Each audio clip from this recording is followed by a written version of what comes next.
মানে এখনকার জেনারেশনরা পড়াশোনা বাদে যে কোনো কাজ করতে রাজি। তারা দেশ স্বাধীন করে দেখিয়েছে, ট্রাফিক কন্ট্রোলও করলো। তো এই যে শিক্ষা প্রতিষ্ঠান খুলে দিয়েছে, আপনার কি মনে হয় জেএনজিরা ঠিকমতো পড়াশোনা করবে, ঠিকমতো ক্লাসে যাবে? আমি একটা রিকোয়েস্ট করবো তাদেরকে, প্লিজ প্রতিদিন 15 মিনিট একটু মিছিল করো। দেশটা পাহারা দিয়ে রাখতে হবে আগামী কয়েকটা মাস। মানে আপনাদের কাছে একদম রিকোয়েস্ট, তোমাদের কাছে রিকোয়েস্ট, তোমরা ছাইরো না রাজপথ।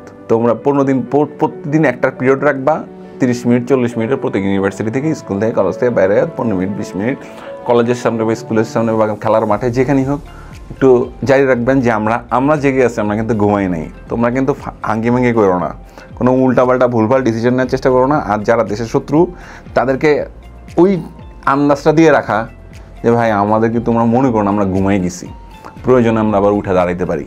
ছেলেপেলেরা অনেক ট্যালেন্টেড, এখন সবার হাতে হাতে মোবাইল আছে, তারা কন্টেন্টস বানাইতে পারে সুন্দর সুন্দর। যেটা হচ্ছিল, আমরা পুরো আন্দোলনের সময় অদ্ভুত সব কন্টেন্ট দেখছি।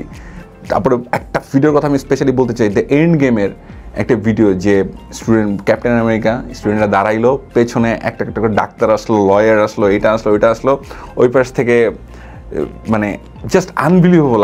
আমার এখনও গা কাটা দেয় যে এই যে কন্টেন্টগুলো, এই যে চিন্তাগুলা স্টুডেন্টরা করছে, এই যে মেটাফোরগুলো ইউজ করে করে ফাইটটা করে গেছে, এইটার জন্য জাগ্রত থাকে। পড়াশোনা তো করতেই হবে।